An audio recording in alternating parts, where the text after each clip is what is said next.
If you're an empathetic leader like me, you probably feel deeply connected to people. You have the ability to read the room, and understand energy levels in meetings. But if you struggle with being assertive, whether it's saying no or speaking up or making tough decisions, I know how that feels because I used to be in the same spot. Empathy is one of your biggest strengths as a leader. But here's the catch.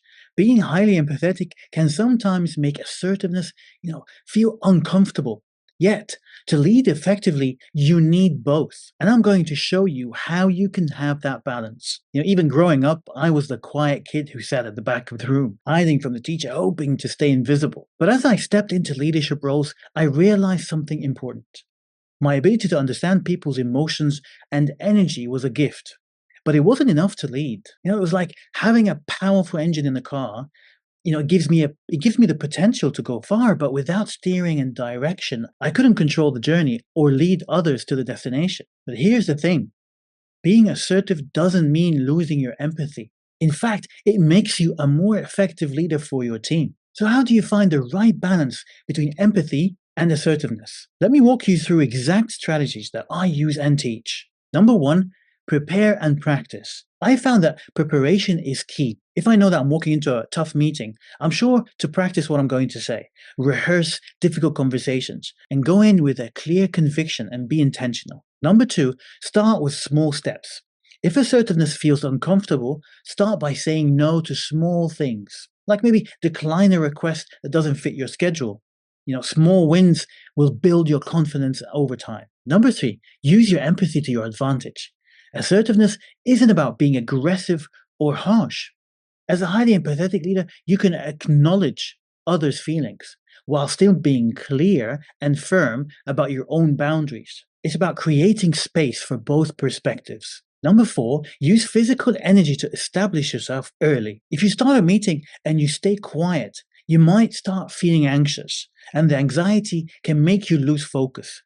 But if it's a tough meeting, start by speaking first or ask questions.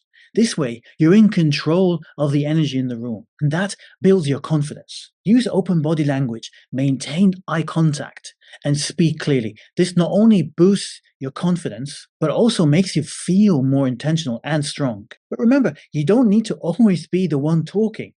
But when you need to establish yourself, do it with intention, whether that's in an introduction, asking questions, or simply holding the room's attention with your body language. And number five, set boundaries and stick to them. Burnout is real. As empathetic leaders, we tend to want to give more than we can. Setting boundaries isn't selfish, it's necessary for long-term leadership success.